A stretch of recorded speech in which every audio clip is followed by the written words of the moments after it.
Bienvenue sur Part de Voix, je suis Cindy Honnet, fondatrice de l'agence Stratégie Podcast. Et vous l'aurez compris, nous allons parler podcast de marque. Aujourd'hui, je vous propose de parler des podcasts de la marque Mythique.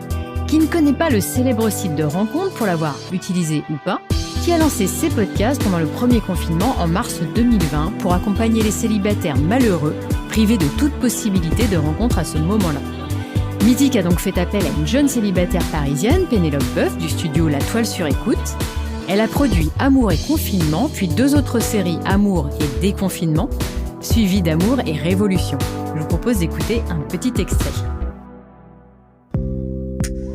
Vous écoutez Amour et Révolution, le podcast qui écoute le dating changé, mais pas l'amour. By Mythique.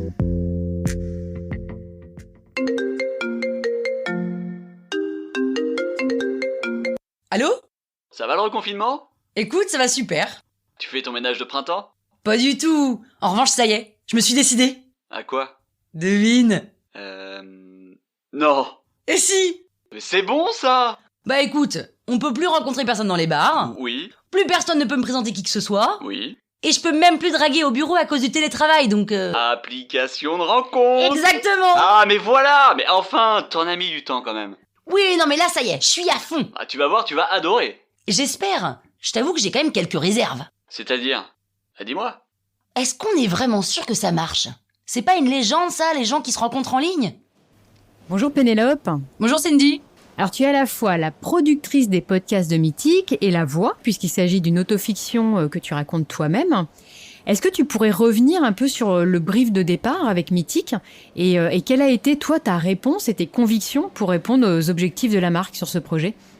Ouais, alors Mythique est venu me voir. En fait, je les avais rencontrés avant le confinement. Je leur avais fait une proposition et puis ils voulaient prendre le temps de réfléchir. Et puis le confinement est arrivé. Et là, ils m'ont appelé en disant « Ok, en fait, on va pivoter, on va orienter les choses façon confinement. » Et c'était clairement une sorte de podcast d'opportunité pour eux. Et ils m'ont dit on aimerait lancer la chaîne dans 5 jours. Donc c'est un peu compliqué techniquement parce que rien que pour ouvrir un compte Apple, Spotify, Deezer, faut un peu de temps et puis enfin voilà, faut un peu de temps. Mais bon, on s'est dit OK, je me suis dit c'est bon, on va y arriver, on a bossé nuit et jour.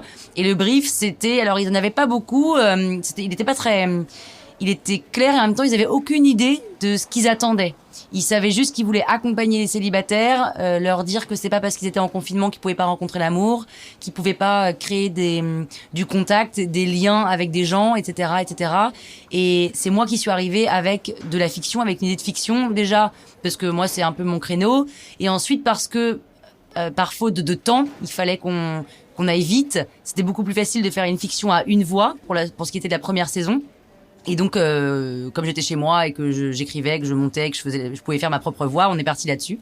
Et c'était très très très agréable d'avoir enfin une marque qui arrivait en me disant Pénélope, vas-y, t'as carte blanche entre guillemets, rentre dans notre brief, mais après éclate-toi et sois libre en ce qui concerne toute la créativité. Et là où pareil, on était pris à cause du temps, c'est qu'à chaque fois que je leur envoyais un texte, ils corrigeaient. Mais dès que j'enregistrais et que j'étais peut-être pas dans le ton et parfaitement juste, on n'avait pas le temps. Ils avaient pas le temps de me reprendre sur telle phrase, etc. Donc ils l'ont pas fait, ils ont joué le jeu comme ça.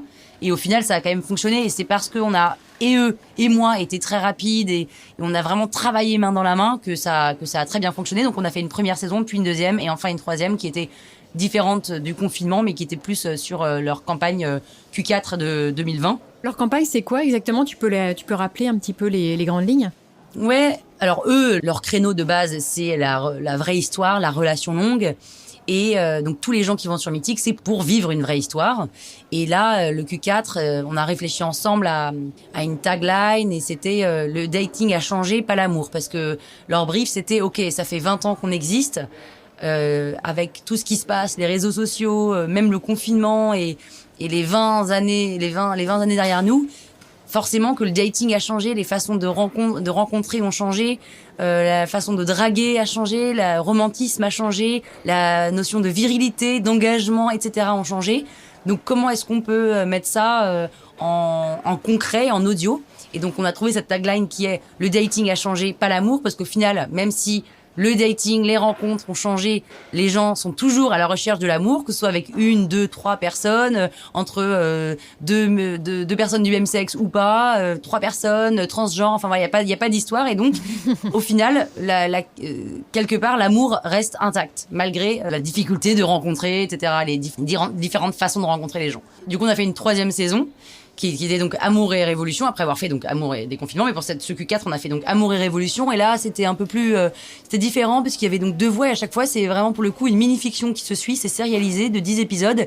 Et c'est 10 épisodes. Et c'est cette fille qui a 30 ans et qui décide enfin de se mettre sur une application de rencontre. Et donc, dans le premier épisode, elle appelle son meilleur copain. Elle lui dit, bon, ça y est, je vais me mettre sur une application de rencontre, mais tu crois que je dois aller sur laquelle? Et son pote lui dit, bah, moi, je te conseille Mythique parce que, déjà, c'est une institution, ça fait 20 ans qu'ils existent. Moi, j'ai rencontré ma nana sur Mythique, donc franchement, tu devrais aller sur Mythique. Et donc, la nana se dit, ok, je vais sur Mythique. Et donc, elle découvre un peu Mythique, etc. 2e épisode, elle appelle sa sœur, qui est excitée, elle lui dit, ça y est, je suis sur Mythique. Sa sœur lui donne des conseils, etc. Le 3e, elle appelle sa mère. Et donc, c'est toujours, à chaque fois, son interlocuteur, c'est soit son meilleur ami, soit sa mère, soit sa sœur. Et on la suit dans sa rencontre avec quelqu'un sur Mythique, avec, pareil, la difficulté de... Elle raconte à sa mère, en fait, cette rencontre online. La mère a du mal à comprendre. En même temps, elle lui dit, ma chérie, écoute, moi, je suis un peu outside de tout ça, mais si c'est comme ça qu'on rencontre aujourd'hui, ben, allons-y. Donc, c'est intéressant de confronter les deux différentes générations. Voilà, donc c'est une mini-fiction qui se suit. Donc on a un début, épisode 1, et une fin, un dernier épisode. Et cette saison aussi a très bien fonctionné parce que il y a un vrai scénario, donc c'est différent de la première et de la 2e saison où c'était plus de la chronique, entre guillemets, un peu fictionnée et scénarisée aussi, mais avec plusieurs voix. D'accord. Et alors là, les objectifs étaient un peu différents pour le coup. C'était plus de créer de l'engagement sur la plateforme Mythique plutôt que de créer du lien avec une cible peut-être un peu fragilisée au moment du confinement. Oui, alors là, moi, je peux pas parler au nom de Mythique. Je connais pas les vraies raisons pourquoi ils ont fait un podcast. Je sais juste que c'était l'opportunité au départ pour le confinement. Héloïse Desmontiers, la VP de Mythique, l'a dit dans plusieurs conférences. C'est que c'était pas héroïste, et de toute façon, elle le dit, un podcast n'est pas héroïste, mais c'est du branding. Et c'est vraiment pour montrer que Mythique est là, au quotidien, pour accompagner les célibataires, et qu'à travers l'audio, on peut faire passer énormément de messages, et c'est beaucoup plus intime, beaucoup plus confidentiel. Voilà, c'est vraiment pour les aider, les accompagner, et montrer que... Parce que c'est vrai que sur l'application de Mythique, personne ne le sait. Enfin, personne. C'est faux, parce qu'il y a 8 millions de personnes qui sont rencontrées sur Mythique, mais il y a peu de gens qui savent que l'application Mythique est extraordinaire. Alors là, je parle en mon nom, c'est-à-dire que je trouve que l'application de Mythique est génialissime. C'est pas juste un swipe, parce qu'il y a le swipe, hein, qui est en fait un peu attribué à Tinder, le swipe, mais bon, c'est un mot commun pour dire qu'on va vers la droite pour changer de profil. Mais c'est un swipe, mais il y a aussi, par exemple, on peut attribuer des fleurs à un homme parce qu'on considère qu'il est gentleman, et s'il a 3 likes, et ben alors c'est gentleman, ça veut dire qu'il va pas vous envoyer des insultes à la figure. On peut faire appel à Lara, qui est la coach, qui est un robot, c'est assez extraordinaire, parce que quand vous lui posez une question, elle répond vraiment à la question, et t'as l'impression qu'il y a une vraie personne derrière alors que c'est juste un robot qui est programmé.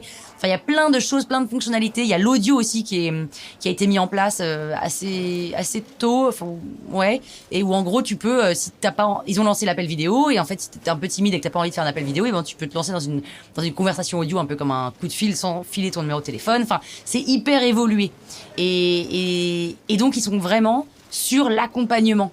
Parce que comme leur credo et leur créneau, c'est la vraie histoire, et ben c'est pas juste aller sur l'appli, trouvez-vous un mec et faites votre vie. Non, c'est on vous accompagne à trouver la bonne personne en fonction de ce que vous voulez. On vous donne tous les outils, etc. Il y a un coach pour vous aider si jamais vous savez pas comment aborder, comment faire le premier pas, etc.